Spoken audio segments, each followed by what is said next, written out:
स्वागत है दोस्तों आप सभी का ट्रेडिंग चैनल के यूट्यूब चैनल में। मैं अनमोल मित्र दोबारा हाजिर हुए कमाल वीडियो के साथ। तो दोस्तों आज हम बात करने वाले एक स्टॉक के बारे में, एक स्टॉक की एनालिसिस करने वाले, कुछ फंडामेंटल कुछ टेक्निकल आपके सामने प्रेजेंट करने वाला हूं। इसके ऊपर देखते हैं, एक एनालिसिस करते हैं कि इन फ्यूचर किस तरीके के प्राइस एक्शन रह सकते हैं। हाल ही में हमने टेलीग्राम पे कुछ रिकमेंडेशन डाली थी। अगर आप देखें ये टेलीग्राम का जो हमारा चैनल है, इसमें अगर आप एनएमडीसी को देखें तो एनएमडीसी एक दिन में 10-12% की मूवमेंट देखने को मिली और एक दो दिन पहले ही मैंने रिकमेंडेशन डाली है। और उसके बाद अगर हम देखें ये एक रिकमेंडेशन थी एजुकेशन पर्पस के लिए, जिसमें हम बात कर रहे थे श्रीराम ट्रांसपोर्ट की। ये भी 2 या 3 दिन पहले ही दोस्तों रिकमेंडेशन डाली थी और प्राइस की मूवमेंट बहुत बढ़िया देखने को मिली। 6-7% की मूवमेंट आपको एक ही दिन में स्टॉक के अंदर देखने को मिली। तो काफ़ी लोगों का ये मेरे से रिक्वेस्ट ये था कि आप किस तरीके से एनालिसिस करते हैं उसकी थोड़ी सी झलक बताएं, थोड़ा सा बताएं कि किस तरीके से आप करते हैं। तो एक स्टॉक इसी तरीके से रडार में आया है और इसको थोड़ा सा एनालाइज करने की कोशिश करते हैं कि क्या इसके अंदर मूवमेंट आ सकती है। इसको हम नोट करेंगे, आने वाले टाइम में वॉच करेंगे स्टॉक को, और मूवमेंट आती है तो आप समझ सकते हैं कि ये जो एनालिसिस है किस तरीके से काम करती है। तो यहाँ पर देखिए सबसे पहले हम स्टॉक के फंडामेंटल के बारे में थोड़ा सा बात कर लेते हैं। देखिए स्टॉक का जो नाम है आप सभी भली भांति जानते हैं। स्टॉक जो है वो है Tata chemicals limited. Intrinsic value valuable चल रही है, अंदर है, इंट्रेंसिक वैल्यू के अंडर में स्टॉक चल रहा है। और अगर हम डिविडेंड यील्ड की बात करें वो अट्रैक्टिव है। रिटर्न वर्सेस एफडी रेट बढ़िया है। एंट्री पॉइंट अच्छा दिखाई दे रहा है। कोई रेड फ्लैग नहीं है। रेड फ्लैग का मतलब यही है कि कंपनी डिफॉल्ट होने की परिस्थिति में तो नहीं है। उसके बाद अगर हम थोड़ा सा नीचे आते हैं और थोड़ा सा एनालाइज करते हैं कंपनी को, तो सबसे जो अट्रैक्टिव मुझे इसके अंदर क्या लगा है, पहली बात अगर देखेंगे कंपनी का जो पीई रेशो है वो 2 है, 2। यानी कंपनी का earning price to earning ratio इतना ज्यादा अट्रैक्टिव है कि सोचने पे मजबूर कर देता है कि कुछ ना कुछ तो एक कंपनी में होने वाला है। सेकंड हम डिविडेंड यील्ड देखें, डिविडेंड यील्ड बहुत बढ़िया है, 3.5% की डिविडेंड यील्ड है। पीई रेशो को अगर हम सेक्टर की पीई रेशो से बात करें तो सेक्टर का पीई रेशो 10 टाइम्स ज्यादा है, 10 गुना ज्यादा है। और अगर हम डिविडेंड यील्ड की बात करें तो डिविडेंड यील्ड भी टाटा केमिकल्स की 2 गुना ज्यादा है। तो कंपनी तो अट्रैक्टिव लग रही है। 50% एनालिस्ट कहते हैं कि इस कंपनी को आपको बाय करना चाहिए। थोड़ा सा प्राइस फॉरकास्टिंग की बात करते हैं कि प्राइस फॉरकास्टिंग क्या कहती है। अगर हम प्राइस फॉरकास्टिंग की बात करें तो यहाँ पर कंपनी की प्राइस फॉरकास्टिंग के चांस ये है कि करंट प्राइस से जो कंपनी है वो बढ़ सकती है 27% ऊपर। अगर आप देखें 27% ऊपर का मूवमेंट आ सकता है। अगर मिड की बात करें तो आने वाले 1 साल के अंदर 6% के अप्रोक्स डाउन हो सकता है और आने वाले 1 साल में 30% के अप्रोक्स डाउन हो सकता है। तो दोस्तों कुछ इस तरह का रुझान हमें टाटा केमिकल में देखने को मिल रहा है। अगर फाइनेंशियल की बात करें तो ये था दोस्तों थोड़ा सा फाइनेंशियल।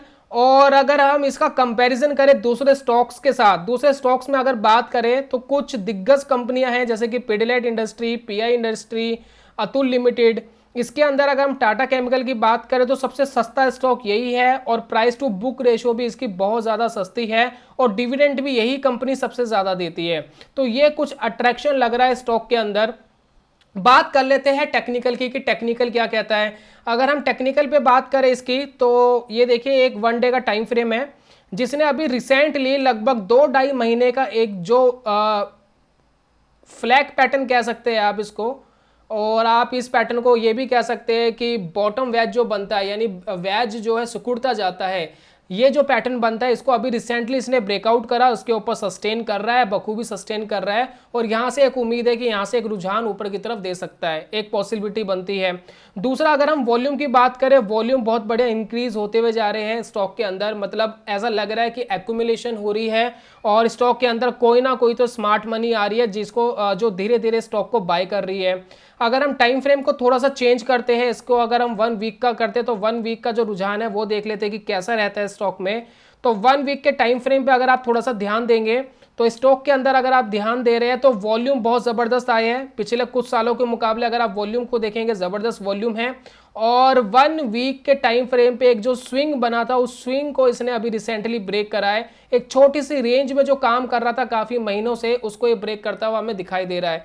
तो एक पॉसिबिलिटी है कि जो स्टॉक है, जो पहला इसका टारगेट होना चाहिए स्टॉक का, अगर यहाँ से मूवमेंट देता है ये तो 476 के अप्रोच जाना चाहिए। अगर हम स्टॉप लॉस की बात करें तो ये जो बॉटम का एरिया है वो 290 के अप्रोक्स लगता है।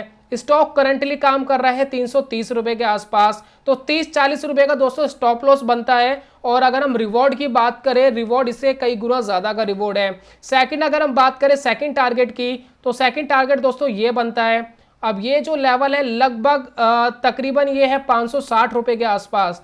तो अगर इस लेवल को तोड़ के सस्टेन करता है स्टॉक, तो ये 560 रुपए तक की भी मूवमेंट दे सकता है, जैसा कि हमें चार्ट पे दिख रहा है। और अगर हम टाइम फ्रेम को थोड़ा सा इंक्रीज करते हैं, टाइम फ्रेम को 1 वीक की जगह 1 मंथ का करते हैं, क्योंकि मेरी एनालिसिस करने का यही तरीका है, मैं मल्टीपल टाइम फ्रेम पे अलग अलग सपोर्ट एंड रेजिस्टेंस देखता हूं और मैं बड़े टाइम फ्रेम को ज़्यादा महत्व देता हूं। जितना बड़ा टाइम फ्रेम उतनी ज़्यादा एक्यूरेसी, मेरा ऐसा मानना है। तो अगर हम इसकी बात करें 1 मंथ के टाइम फ्रेम की, तो यहाँ पर एक सपोर्ट था, ये वाला सपोर्ट देखिए, इसको तोड़ने में बहुत तकलीफ हुई स्टॉक को और उसके बाद वो इसके ऊपर सस्टेन कर रहा है। एक हल्की सी रुकावट हमें दिख रही है 360 रुपए पे, जो 200 की मूविंग एवरेज है 1 मंथ के टाइम फ्रेम के हिसाब से 200 की मूविंग एवरेज आ रही है, जो बहुत स्ट्रॉन्ग है। लेकिन अगर हम वॉल्यूम को देखें तो वॉल्यूम ऐसा कह रहा है कि भैया कुछ ना कुछ तो स्टॉक के अंदर हलचल है और इसको तोड़ने में ये कामयाब हो जाएगा। अगर इसको तोड़ देता है ये, तो आपको 471 तक का लेवल इस टाइम फ्रेम के अकॉर्डिंग मिल सकता है। तो ऑल ओवर बहुत सारी चीज एक ही तरफ इशारा कर रही है और ऐसा लग रहा है कि स्टॉक के अंदर कहीं ना कहीं एक अच्छी मूवमेंट आ सकती है। एक बेहतरीन सपोर्ट के आसपास स्टॉक रुका हुआ है। कंपनी में कोई बहुत बड़ी बुराई नहीं है, हालांकि इसकी जो रिवेन्यू ग्रोथ है, अर्निंग ग्रोथ है, पिछले कुछ सालों में सस्टेनेबल नहीं रही है, ऊपर नीचे काफी रुझान रहा है। लेकिन अगर हम बात करें इसकी चार्ट की, वैल्यूएशन की, तो वो बहुत अट्रैक्टिव दिखाई दे रहे हैं। उसके बाद दोस्तों अगर हम थोड़ी सी रिकमेंडेशन की बात करें, ब्रोकर द्वारा कोई रिकमेंडेशन है, तो हमें एक रिकमेंडेशन भी मिल गई है ब्रोकर की। तो रिकमेंडेशन की बात करें तो यहाँ पर बाय रिकमेंडेशन दी है मोतीलाल ओसवाल ने। 25 जुलाई 2020 को रिकमेंडेशन है, जिसमें वो कहते हैं कि 300 रुपए के आसपास इस स्टॉक को बाय करना चाहिए और 400 रुपए की मूवमेंट हमें मिल सकती है। फिलहाल करंटली ये 330 रुपए का स्टॉक चल रहा है। तो कुछ दोस्तों इस तरीके से मेरी एनालिसिस रहती है। ये सिर्फ एक एनालिसिस का मेरा पार्ट है, ऑल ओवर एनालिसिस सिर्फ इसी पर डिपेंडेंट नहीं है। काफ़ी सारी चीज़ें हम करने की कोशिश करते हैं और आपको टेलीग्राम पे अपडेट भी करते रहते हैं। तो ये है दोस्तों टाटा केमिकल का स्टॉक। तो मैं आपसे उम्मीद करता हूं कि इसको थोड़ा वॉच करिए आने वाले कुछ दिनों में, देखिए किस तरह का रुझान इस स्टॉक में मिल सकता है। मैं जल्दी मिलता हूं नेक्स्ट वीडियो में, तब तक के लिए goodbye, God bless you, bye bye दोस्तों।